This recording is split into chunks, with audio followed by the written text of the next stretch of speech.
चलिए ठीक है, अभी मुंह बोले बाप बेटे का रिश्ता अच्छा लग रहा है देखने में, इसमें कोई दिक्कत नहीं है। और कल्याण बनर्जी एक बहुत बड़े लीडर हैं, 4 टाइम के सांसद हैं, और आज के डेट में कल्याण बनर्जी को तृणमूल कांग्रेस का जरूरत नहीं है, तृणमूल कांग्रेस को कल्याण बनर्जी का जरूरत है।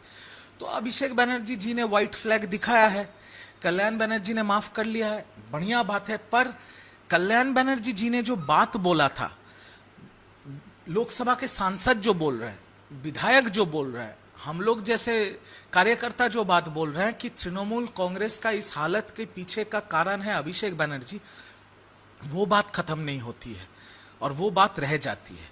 अब दीदी को चुनना पड़ेगा, अभिषेक बनर्जी या तृणमूल कांग्रेस, अब देखना पड़ेगा ममता बनर्जी किसे चुनती है। आपने बोला कि कल्याण को अभिषेक की नहीं बल्कि अभिषेक या पार्टी को कल्याण की है, क्या यही वजह है जिसकी वजह से अभिषेक नरम पड़ गए और उन्होंने एक मुंह बोले फादर और सन का एक रिलेशनशिप बता दिया? हो ही सकता है, हो ही सकता है, क्योंकि देखिए अभी तो आपको सब छोड़ के जा रहे हैं, अभी तो कोई बचा नहीं है। एक व्यक्ति है कल्याण बनर्जी जो 4 टाइम के सांसद है, ऊपर से सुप्रीम कोर्ट के लॉयर भी हैं, वो जो पहले अभिषेक बनर्जी जी के सारे मामलों में वही एडवोकेट ऑन रिकॉर्ड थे। तो शायद इसीलिए थोड़ा नरम पड़ गए, क्योंकि अभी कल्याण बनर्जी जी को जरूरत पड़ेगी आने वाले दिनों में। जैसे हर बंगाल के थाने में केसेस बन रहे हैं, जैसे ईडी, सीआईडी, सीबीआई सब उनके घर पे दस्तक दे रहे हैं, उनको तो एक बड़े वकील की जरूरत पड़ेगी, शायद ये भी कारण हो सकता है। इस बीच में देखा गया कि अभिषेक की काफी जी नहीं बोला है ना कि वो किसी को भरोसा नहीं कर पा रहे हैं, बट इसमें एक भी चीज आपके दर्शकों के जहन में लाना चाहता हूं कि 2022 में कल्याण बनर्जी जी और अभिषेक बनर्जी जी में एक मतभेद हुआ था, और तब अभिषेक बनर्जी जी के जितने लॉयलिस्ट हैं उन्होंने सोशल मीडिया पे बाकायदा स्टेटस छोड़ा था कि माताल के जानते हबे आगामी के मानते हबे श्रीरामपुर नतून सांसद चाय, जिसका हिंदी अनुवाद है कि जो क्या कहते पियक्कड़ है, पियक्कड़ को जानना पड़ेगा, जो नए हैं उनको मानना पड़ेगा, और श्रीरामपुर में नया सांसद की जरूरत है। ये अभिषेक बनर्जी जी के लॉबी से ही ये पूरा कार्यक्रम चला था 2022 में। तो अगर कल्याण जी ये सब भूल के उनको बेटे की तरह माफ कर दे तो कल्याण बनर्जी जी का बड़प्पन है ये। ठीक है, अगर अब सांसदों की बात होती है तो जो रिबल्ड सांसद है वो लोग सब दिल्ली जा रहे हैं, ऑलमोस्ट कुछ पहुंच गए हैं, कुछ रास्ते में पहुंच जाएंगे, क्योंकि स्पीकर को सोमवार को उनको मिलना है। उसके पहले मुख्यमंत्री के साथ उनकी एक बैठक होगी, कितनी अहम मानी जा रही है ये बैठक, क्योंकि बैठक जो उनकी मुख्यमंत्री थी उनके साथ नहीं है, वो पूर्व हो चुकी है, जो मुख्यमंत्री है दूसरे पार्टी के उनके साथ बैठक। देखिए आपको एक चीज समझना पड़ेगा इसमें 2 अलग अलग सिचुएशंस है। एक सिचुएशन ये है कि ये जो सांसद हैं ये लोगों के वोट से चुने हुए सांसद हैं, तो इनके अपने सांसदीय क्षेत्र में लोगों के लिए काम करना है, और वो काम करना मुमकिन नहीं होगा अगर बंगाल के मुख्यमंत्री का समर्थन उन्हें ना मिले तो।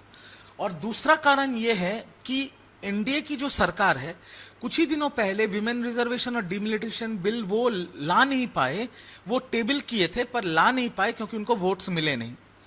पर अभी बहुत सारे इंपॉर्टेंट बिल्स है जो संसद में टेबल होने वाले हैं, उसमें विमेन रिजर्वेशन बिल है, उसमें डिलिमिटेशन बिल है, उसमें one nation one election bill है, उसमें यूनिफॉर्म सिविल कोड का बिल है।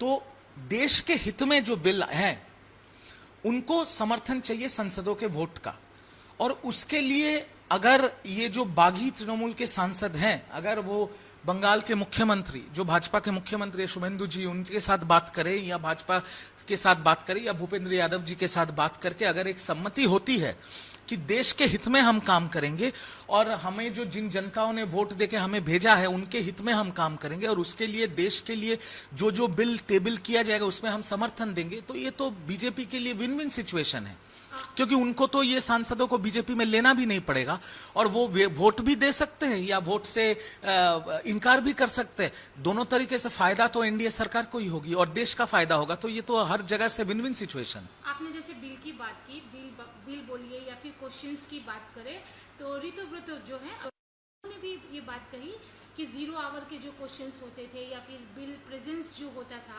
पार्टी की तरफ से ये इंस्ट्रक्शन दिया जाता था कि आपको रहना है कि नहीं रहना है, आपको पर्टिकुलर यही क्वेश्चंस पूछना है, कुछ उसमें इफ एंड बट नहीं करना है, कुछ चेंजेस नहीं करने हैं। वही तो मैं, देखिए मैंने जब 9 तारीख को मुंह खोला था तब आपने चलवाया था और सारे देश के जनता ने, बीजेपी से लेकर तृणमूल, सब मेरे को गालियां दी। अभी क्या हो रहा है? अभी तो सारे सांसद, सारे विधायक मैंने जो कहा था वही बोल रहे हैं। जो थ्रेट कल्चर तृणमूल कांग्रेस में था, एक सांसद, क्या उनको व्यक्ति स्वतंत्रता नहीं है?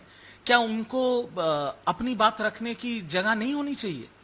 आज अगर एक सांसद 0 आवर में अपनी बात रखनी चाहे, वो क्यों नहीं रख पाएंगे? क्यों उनको बोल दिया जाएगा कि यही बोलना पड़ेगा?